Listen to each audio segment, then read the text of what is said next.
कि जो छात्र अपने किताब कलम कॉपी के साथ होना चाहिए, जो छात्र इस उम्र में अपने माँ बाप के छत्र छाया पर छाया में होना चाहिए, जिस छात्र का चिंता भी अपने करियर का होना चाहिए, लेकिन आज वो पूरे झारखंड प्रदेश के छात्र लगातार 3 महीनों से सब कुछ को त्याग करके आज संघर्ष कर रहे हैं।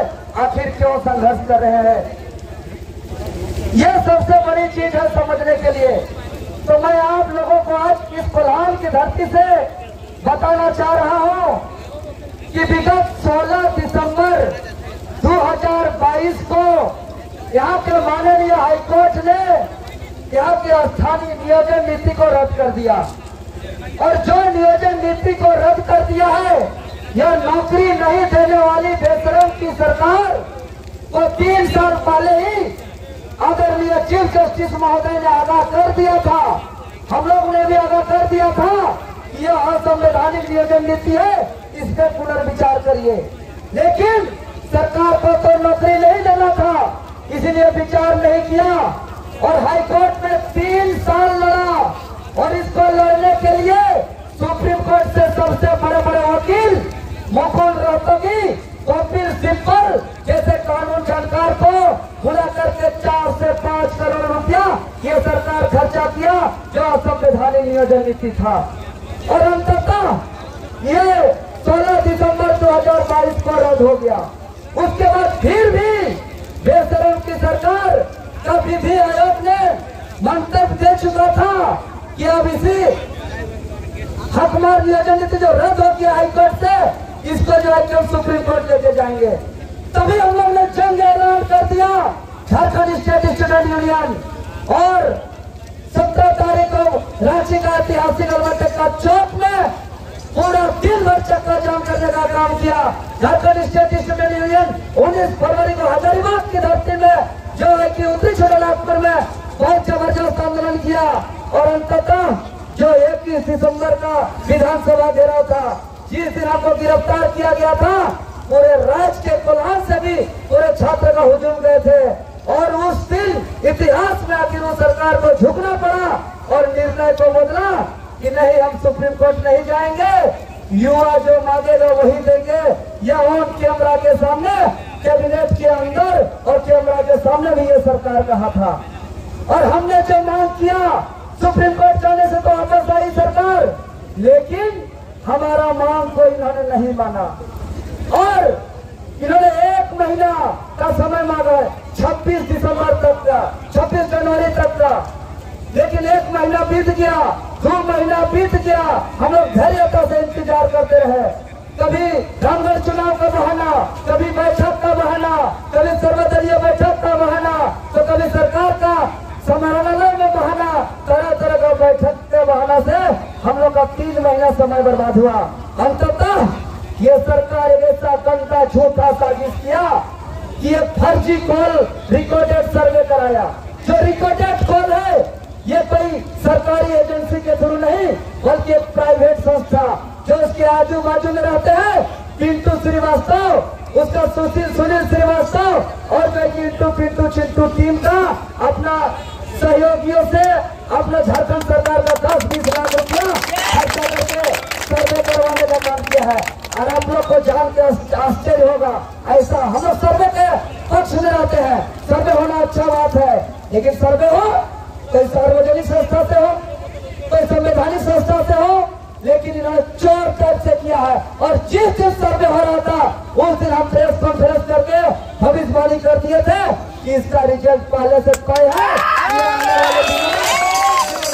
ये आने वाले दिनों में हमारे जो है कि छात्रों के विरोध में इसका रिजल्ट आने वाला है। इसका रिजल्ट तय था, और उससे भविष्यवाणी के अनुरूप उनका रिजल्ट आया, और उसका कॉल मेरे पास भी आया था। हम एक पीजीटी के छात्र हैं, सबके पास गया था। वो एक ऐसा कॉल था जैसे रिचार्ज खत्म होता है तो उधर से बोलता है कि आपका सेवा समाप्त हो गया है, सेवा दोबारा चालू करने के लिए आप लोग फिर से रिचार्ज करिए। तो उस कॉल करके इधर से कुछ बोलने से सुनाई पड़ेगा क्या उसको? कुछ सुनाई नहीं पड़ा। हम बोलते रह गए खतियान खतियान खतियान, लास्ट में धन्यवाद बोल दिया गया। मैंने उसको उस कॉल आने के बाद उसको गाली दीजिए, कुछ बोलिए, वो लास्ट में धन्यवाद दे देगा। उसका कोई सार्वजनिक तरीका नहीं है, कोई एक आदमी देख नहीं सकता है, बता नहीं सकता है कि कौन क्या अपना राय दिया है। और लास्ट में क्या बोल दिया कि 73% युवा 2016 से पहले का नियोजन नीति को राय दिया है। हम तो आज भी कोल्हान से खुले चैलेंज करते हैं सरकार को कि ऑन कैमरा में एक स्टूडेंट को खड़ा करके दिखा दीजिए जो 2016 से पहले का राय दिया होगा।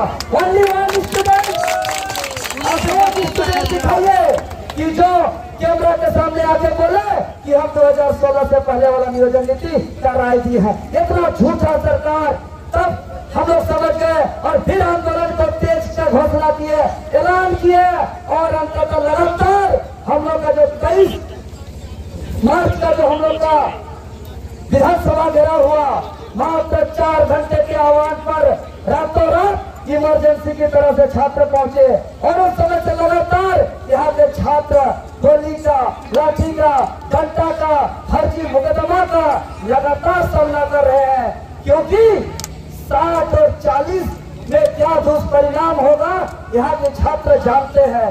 यहाँ के छात्र कोई राजनीति का गेम खेलने नहीं जानते हैं, कोई पॉलिटिक्स का गेम खेलने नहीं जानते हैं। और यहाँ की आंदोलनकारियों पर ये लोग कहते हैं कि ये लोग प्रायोजित है।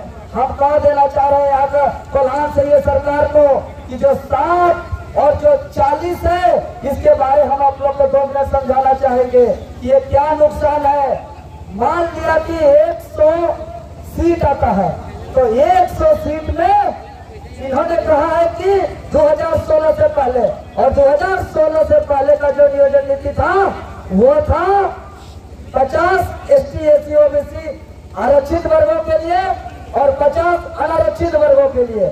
लेकिन अभी EWS का 10% और जुड़ गया, इसीलिए हो गया 60 और ओपन फॉर्मल के लिए हो गया 40। तो ये 60 क्या है भाई और ये 40 क्या है? ये 60-40 का नारा तो घर घर झारखंड में चल रहा है।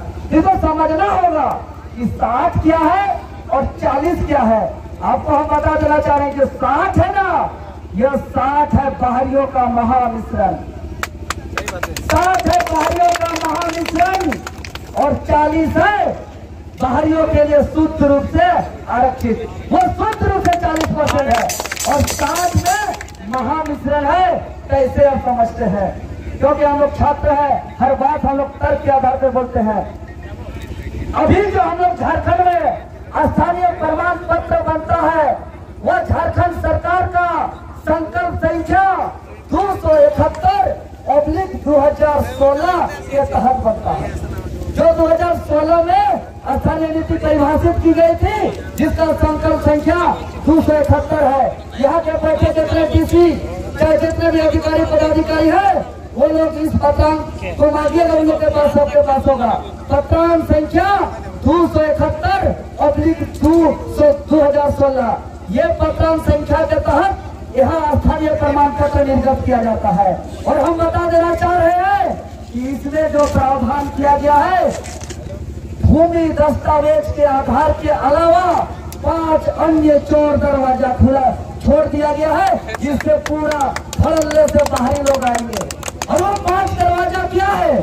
5 दरवाजा उनमें से एक है कि झारखंड में जो पैदा हुआ उसका भी जो है कि 271/2016 के तहत झारखंड में स्थानीय प्रमाण पत्र बनेगा, चाहे वो कहीं का रहे। तो जो जन्म लिया उसका भी झारखंड में स्थानीय प्रमाण पत्र बनेगा, मतलब वो भी 60% में आएगा। ये एक महामिश्रण है। इसके अलावा और क्या है महामिश्रण? जो यहाँ शिक्षा प्राप्त किया, ये खंडिका 5 में कहता है कि जो झारखंड में शिक्षा प्राप्त किया, चाहे वो कहीं का रहे, उसका स्थानीय प्रमाण पत्र निर्गत किया जाएगा। मतलब ये भी 60% में आएंगे। ये हुआ 60 का महामिश्रण। इसके अलावा खंडिका नंबर 3 में इसमें स्पष्ट है, ये झारखंड क्षेत्र में जो भी भारत सरकार के अधीन अधिकारी या कर्मचारी के रूप में काम करते हैं, उसका भी यहाँ स्थानीय प्रमाण पत्र निर्गत किया जाएगा। मतलब वो भी 60% का महामिश्रण में आएंगे।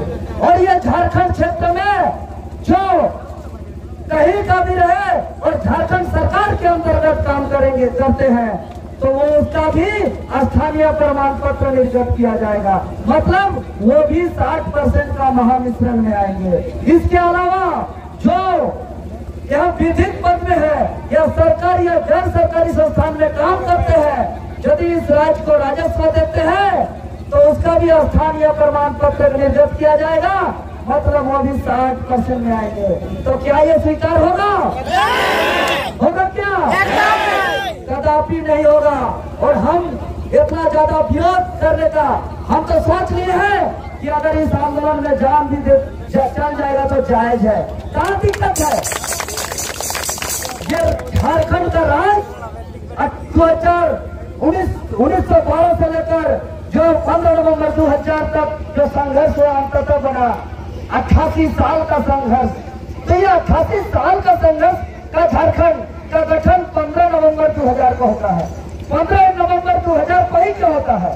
तो 15 नवंबर 2000 को इसलिए होता है कि उस दिन भगवान बिरसा मुंडा का जयंती है और भगवान बिरसा मुंडा का सपना का झारखंड का गठन होगा। और भगवान बिरसा मुंडा का सपना था जो आज से 127 साल पहले देखे थे, जो अंग्रेजी के दमनकारी नीति के खिलाफ, जमीन लूट के खिलाफ, शोषण अत्याचार के खिलाफ उन्होंने एक टूटा फूटा धनुष लेके और एक मसाल लेके उन लोग के खिलाफ मुंहतोड़ आंदोलन किए थे। उसका घुटना टेकाए थे और उन्होंने एक नारा दिया था, अफवाह दिसुम अफवाह राज। और यही अफवाह दिसुम अफवाह राज का सपना यहाँ का आंदोलनकारियों का सपना था। यही अफवाह दिसुम अफवाह राज का सपना यहाँ का शहीदों का सपना था। और इसी सपना के अनुरूप झारखंड राज्य का निर्माण हो बोल के भगवान बिरसा मुंडा के जयंती के अवसर पर इस राज्य का गठन हुआ। और अगर 60-40 के तहत ये नियोजन यहाँ पे होगा तो इसका परिणाम क्या जानते हैं? अफवाह दिसुम अफवाह राज के बजाय यहाँ बबुआ राज हो जाएगा। और हम बता देना चाह रहे हैं कि झारखंड का इतिहास में अभी तक इतना ज्यादा रिक्त पद नहीं था, कभी भी नहीं हुआ था। पिछला 8 साल से आप लोग गांव घर में देखते होंगे कि 7-8 साल पहले आदमी 4 बजे 5 बजे भोरे से दौड़ता था। किसी का सिपाही का बहाली था, किसी का पुलिस का बहाली था, किसी का जो है कि शिक्षक का बहाली था। सब पढ़ता था, नहीं तो दौड़ता था, कुछ करता था। लेकिन 7-8 साल से कोई छात्र न दौड़ रहा है न पढ़ रहा है। कहे कि यह परीक्षा नहीं हुआ है। और झारखंड का इतिहास में पहली बार अभी इतना बल्क मात्रा में रिक्त पद है। 3.5 से 4 लाख अभी तक रिक्त पड़ा हुआ है सरकारी विभाग में। 3.5 से 4 लाख रिक्त पड़ा हुआ है। और अगर 3.5 से 4 लाख बाहरी लोगों को 60-40 के तहत बैठा दिया जाएगा तो क्या होगा जानते हैं? यहाँ के जितने सरकारी ऑफिस है, जैसे टीसी ऑफिस हो गया, ब्लॉक हो गया, अस्पताल हो गया, विद्यालय हो गया, जितना सरकारी तंत्र है बाहरी लोग आ जाएंगे और हमारा सरकारी तंत्र गुलाम हो जाएगा।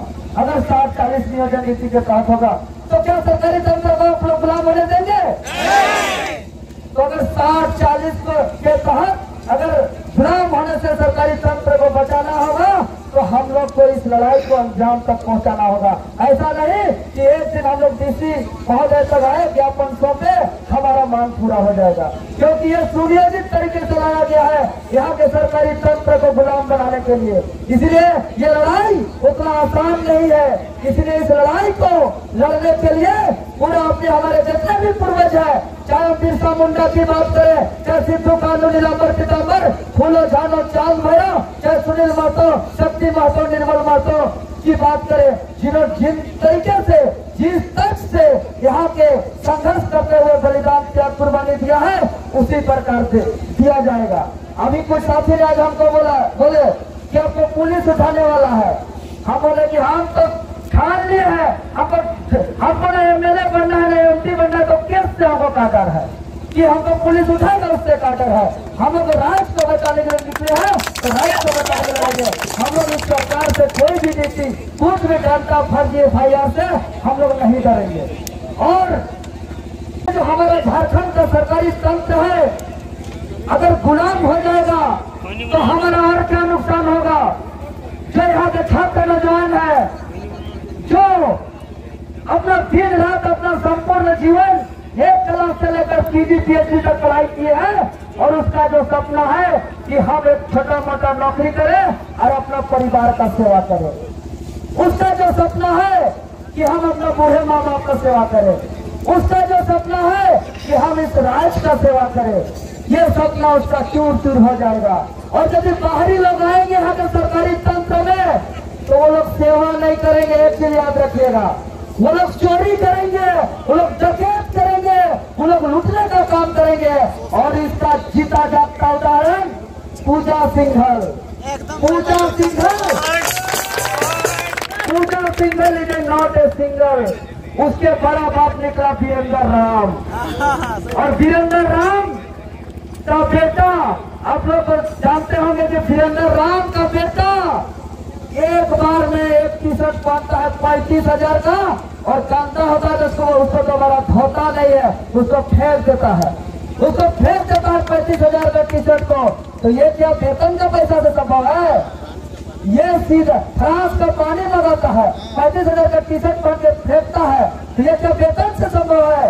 ये लोग नौकरी और सेवा करने नहीं आते हैं, ये लोग लूटने आते हैं। और आप याद रखिए कि अगर परीक्षा लेने वाला एजेंसी बाहरी होगा, परीक्षा देने वाला बाहरी होगा, परीक्षा का कॉपी काटने वाला बाहरी होगा, तो कैसे झारखंडियों का नौकरी होगा?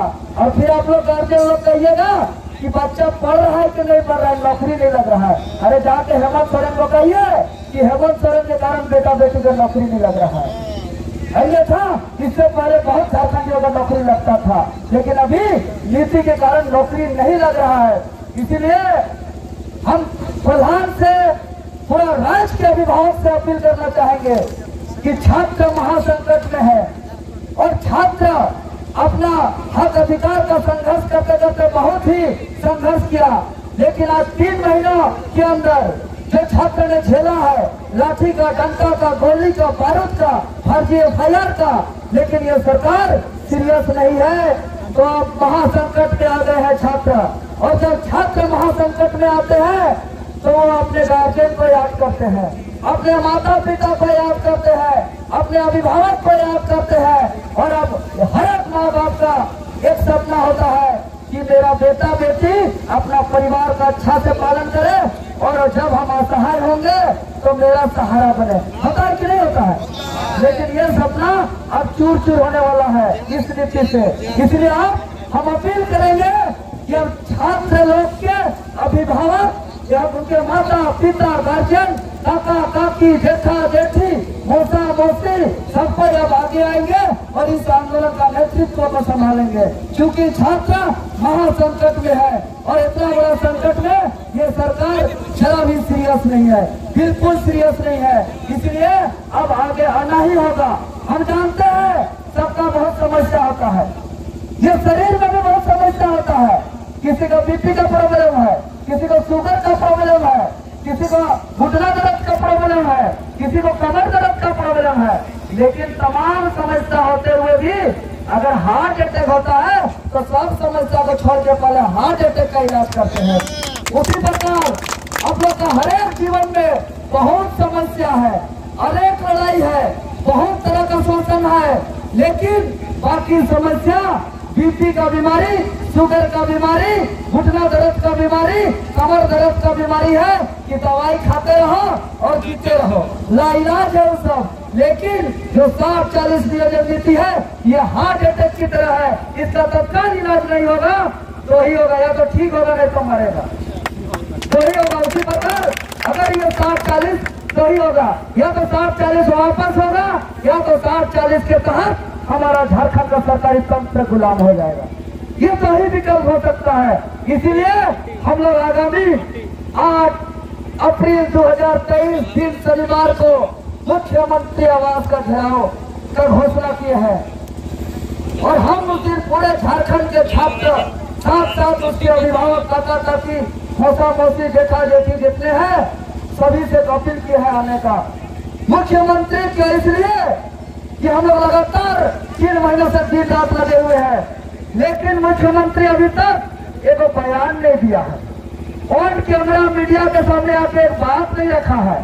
सदन 1 महीना चला, इस पर कोई बहस नहीं किया, इसको कैबिनेट पे नहीं लाया। मतलब हमारा समस्या का जो समाधान का जड़ है वो यहाँ के मुख्यमंत्री हेमंत सोरेन जी है। इसलिए अब हमारा निशान होगा समस्या का समाधान का जड़ यहाँ का मुख्यमंत्री, और मुख्यमंत्री का आवाज तक हम लोग को 8 तारीख को पहुंचने से कोई ताकत नहीं रख सकेगा। ऐसा हम लोग को प्रेस्टेज भी होगा। तो क्या आप लोग क्या रह सकते